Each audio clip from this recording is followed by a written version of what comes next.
கலி தென்மேற்கு பிரதேச சபை தவிசாளர் ஐயா அவர்களுக்கு கவனத்துக்கு கொண்டு வருவது இந்த முள்ளி என்ற கிராமத்துல நாங்க இருக்கிறோம். இதுல கழிவகற்றல் வாகனம் போடும், ஆனா காசு கொடுத்தா தான் ஏற்றுவாங்க. மற்றும்படி அந்த குப்பை ஏற்றுப்பட ரோட்டோட அப்படியே இருக்கும். நாங்களாத்தான் குரல் எரிக்கிறது, வட்டி தாக்குறது ஏதோ ஒன்று செய்ய வேணும். இல்லாட்டிக்கு பார்த்து கொண்டு போக உறவாக ஏற்ற மாட்டாங்க, காசு கொடுத்தா ஏற்றுவாங்க. அதாவது இந்த வாய்க்காலம் அவ கூடாதான் இந்த கட்டுப்பட்டு எங்களோட வளவுக்கும் கட்டுப்பட்டு இருக்குது. ஆனா இந்த வாய்க்கால் துப்புரவாக்குறதுல நாங்களாம் 6 மாசத்துக்கு ஒருக்கா ஆக்களை பிடிச்சி காசு கொடுத்து எங்கள் வாய்க்காலை துப்புரவாக்குறது. ஆனா இந்த வாய்க்கால் கட்டைக்க சொன்னதான் கோடை காலத்துல பாவனைக்கு இல்லை, மாறிக்கு மட்டும்தான் பாவிக்கணும். ஆனா கோடை காலத்துல இதுக்கு தண்ணி நிற்குது. இப்ப தண்ணினா உடம்பு வருது. இங்க இருக்கிற எல்லாருக்கும் தான் டங்கு வரும். எங்களோட குடும்பத்துக்கு மட்டும் வராது, அக்கம் பக்கம் இருக்கிற எல்லாருக்குமே ஏதாவது டங்கு வர வாய்ப்பு இருக்குது. அப்ப அதை இவ கவனத்துல கொண்டு இதுக்குரிய நடவடிக்கை எடுக்கணும். கட்டாயம் எடுத்து மனிதாயமானம் அவளுக்கு இருக்க வேணும். நாங்கள் இப்படி இருக்கிறோம்ன்றது அவ யோசிக்க வேணும்.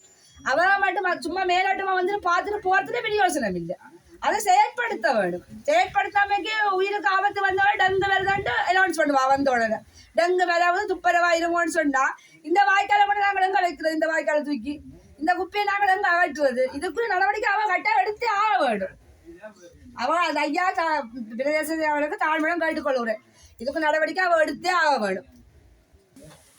குப்பை எடுக்கிறண்டால் நாங்கள் காசு தான் கொடுக்கணும். இனி குப்பை ரோட்டிலேயே கிடக்கு, அதை பார்த்தாலும் வாகனம் ஏற்றி கொண்டு போகாது. நாங்கள் தவிசாளருக்கு செயலாளருக்கு நிறைய கடிதங்கள் கொடுத்து வாய் மூலமா போய் கதைச்ச நாங்கள்.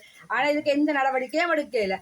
இதுக்குரிய இப்போ அரசாங்கம் இதுக்குரிய நல்ல நடவடிக்கைகள் எடுத்து எங்களோட வாய்க்கால துப்புரவாக்கி இதெல்லாம் செய்து எங்களுக்கு அதாவது நாங்கள் இனி சுகாதாரமாக வாழ்றதுக்கு அவதான் நடவடிக்கை எடுக்கணும். இதுக்கு ஏன்னா இதுக்கு டங்குகள் உடம்புகள் எல்லாம் எங்களோட உழவுக்கான் இருக்கு. இங்க இருந்தா எல்லாருக்கும் பரவக்கூடிய வாய்ப்பும் இருக்குது. அப்ப அதுக்குரிய நடவடிக்கைகள் அவளை கட்டாயம் எடுத்தே ஆகணும். இல்லையான்னு சொன்னா அதுக்குரிய இப்ப அரசாங்கம் இருக்குத்தானே, இப்ப அரசாங்கம் இதுக்கு நடவடிக்கை கட்டாயம் எடுக்க வேணும். எடுத்து எங்களுக்கு நல்ல ஒரு தீர்வு தர வேணும். இதான் உங்களோட தாழ்மையுடன் கேட்டுக்கொள்கிறேன். இதை பாரு, இதான் எங்களை வாய்க்கால். இங்க இருக்கிற இந்த குப்பைகள் கஞ்சல்கள் எல்லாம் இதெல்லாம் யார் துப்புரவாக்குறது? பார்த்து கொண்டு தான் இருக்கிறீங்க. ஒரு முறை உள்ளுக்க வாரையில் ஒரு தரும் எல்லாரும் வெளிப்பார்வைக்கு மட்டும்தான் வருவாங்க.